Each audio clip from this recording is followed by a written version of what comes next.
জ্যোতি নিজের ফোন নিয়ে কল লাগায় ইরানকে। জ্যোতি কিছু বলার আগেই ইরান কল রিসিভ করে বলে ওঠে, আমার উপর কি আমার জ্যোতি রানী খুব বেশি রেগে আছে? জ্যোতি ফোনে কান দিয়ে নিশ্চুপ হয়ে বসে আছে। কথা বলবে না আমার সাথে? খুবই আদরে ভঙ্গিতে বলে ইরহান। জ্যোতি আর অভিমান করে থাকতে পারে না। যত কিছুই হোক, ইরহানের আদরে গলা শুনেই সব হাওয়া হয়ে উড়ে যায়। আপনি খুব খুব বাজে। এখানে আপনাকে ছাড়া আমি করবোটা কি? খুব শীঘ্রই তোমার বর তোমার সামনে হাজির হবে। মজা করছেন আমার সাথে, তাই না? হুম, আর মাত্র কয়েকটা দিন অপেক্ষা করো। মান অভিমান শেষ করে আরও কিছু সময় কথা বলে দুইজন।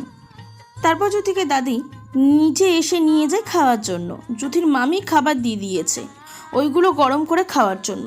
সকলে খেতে বসে। এমন সময় তাসলিমা বানু এসে উপস্থিত হয় খেতে। ভেবেছিল খাবে না, জ্যোতিকে বাড়িতে আনায় রেগে আছে, কিন্তু খাবারের গন্ধে আর রুমে থাকতে পারেনি।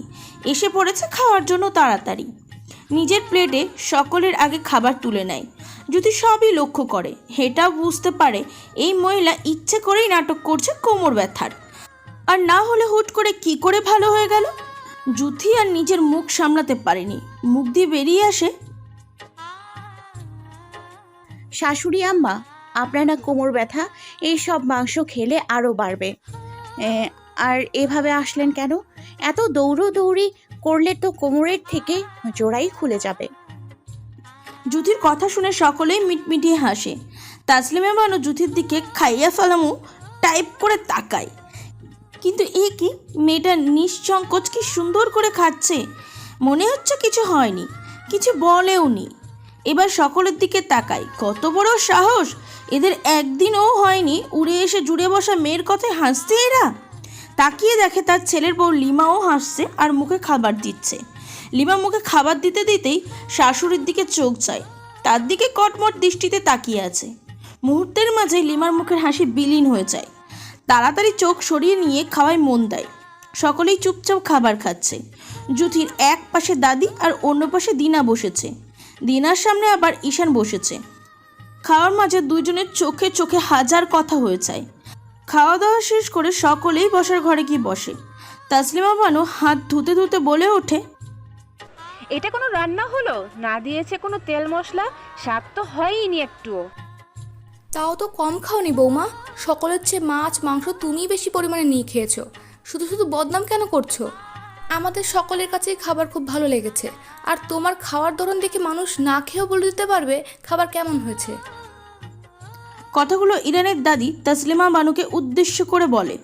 তাসলিমা বানু থতমত খেয়ে যায়, তাও বলে ওঠে, থাক, আপনাকে আর এই মেয়ের মামাবাড়ি হয়ে ঢাকঢোল পেটাতে হবে না। শাশুড়ি আম্মা, আপনার রান্না অনেক সুস্বাদু, তাই না? আমারও মামার বাড়ির রান্না খেতে খেতে আর ভালো লাগছিল না, বুঝলেন? এখন থেকে আপনার হাতের মজাদার খাবার খেতে পারবো সব সময়। ভাবতেই তো আমার মনে আনন্দ লাগছে। প্রতিদিন কিন্তু আপনার হাতের সুস্বাদু খাবার খাবো শাশুড়ি মা। আমি কেন তোমাকে রান্না করে খাওয়াবো মেয়ে? আমাকে তোমার রাঁধুনি মনে হয়? এমা ছিছি, এসব কি কথা শাশুড়ি মা? রাঁধুনি কেন মনে হবে? তাহলে বলছো কেন রান্না করে খাওয়ানোর কথা? রান্না তো তুমিই করে খাওয়াবা। আমার রান্না আপনার মুখে যাবে, বদহজম হয়ে যাবে শাশুড়ি মা। একটু আগে যে খেয়ে বললেন রান্না ভালো হয়নি, ওইগুলো আমার মামি রান্না করেছে। আর আমি তো সব রান্না আমার মামির থেকেই শিখেছি, তাই আমার রান্না তো ওই রকমই হবে।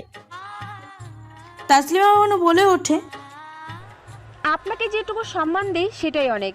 বেশি কিছু আশা করেন কোন মুখে? হ্যাঁ, ভুলে গেছেন আপনি আমার সৎ শাশুড়ি, আপন শাশুড়ি নন?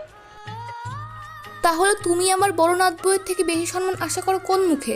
তুমিও ভুলে যেও না, তুমি তার আপন শাশুড়ি নও, সৎ শাশুড়ি। নাত বউ, তোর বোনকে নিয়ে ঘরে যা, অনেক রাত হয়েছে।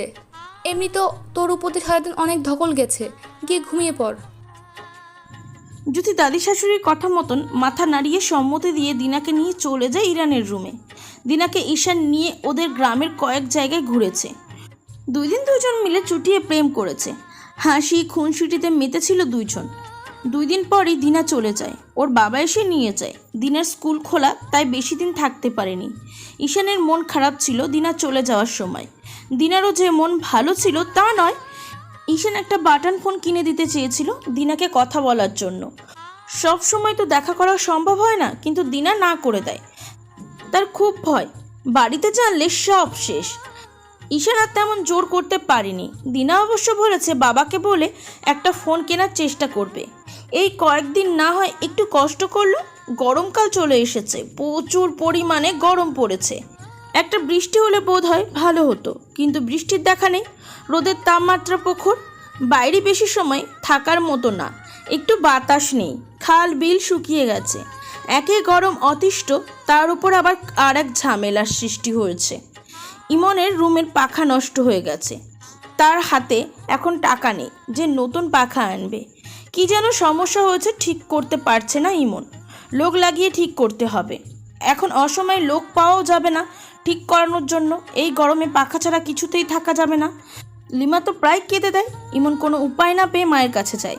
তাসলিমা বানু বিছানায় বসেছিল। ইমন গিয়ে জানায় তার রুমের পাখা নষ্ট হয়ে গেছে, পাখা ছাড়া থাকা অসম্ভব।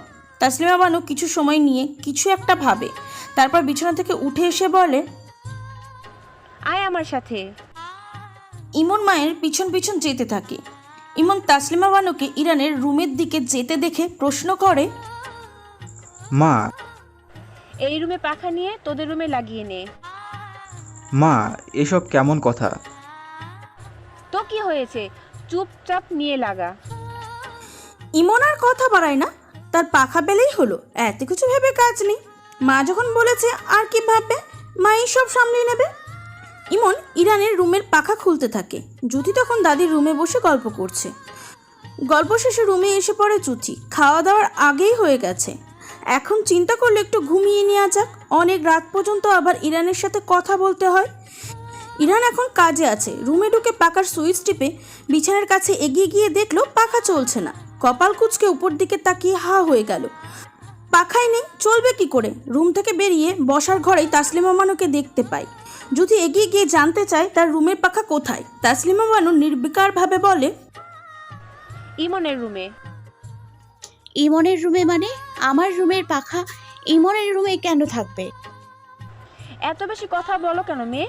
ইমনের রুমে পাখা নষ্ট হয়ে গেছে, তাই আমি বলেছি ইরানের রুমেটা নিয়ে লাগাতে। তুমি তো একা মানুষ, ওরা দুইজন। আর এমনিতেও তোমার হয়তো গরমের অভ্যাস হয়ে আছে, থাকতা তো মামার বাড়িতে।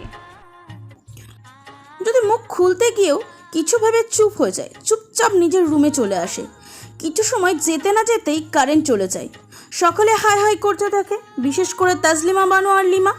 ওরা দুজনেই যথেষ্ট স্বাস্থ্যবান। কিছু সময় পর পর পানি খাচ্ছে আর পায়চারি করছে। যদি হাতের পাখাটা নিয়ে দাদির রুমে চলে আসে। আজ এখানেই থাকবে। বয়স্ক মানুষ, গরম হয়তো সহ্য করতে পারবে না, কিন্তু এসে দেখে দাদি নিশ্চিন্ত হয়ে ঘুমিয়ে আছে। জুথিও শুয়ে পড়ে পাশে, হাতের দিকে তাকিয়ে বাঁকা হাসে। এবার বোঝো কেমন লাগে? বুঝতেও পারবে না ওরা কারেন্ট না থাকার আসল কারণ। আর এমনিতেও 11টার উপরে বাজে। আশেপাশে কেউ সজাগ নেই। বাতি নিয়ে বিয়ে ঘুমের দেশে পাড়ি জমিয়েছে আরও অনেক আগে। যদি মনে মনে হেসে শুয়ে পড়ে। দাদির মতন ওরও ঘুমিয়ে গেলে ঠান্ডা কি গরম খবর থাকে না।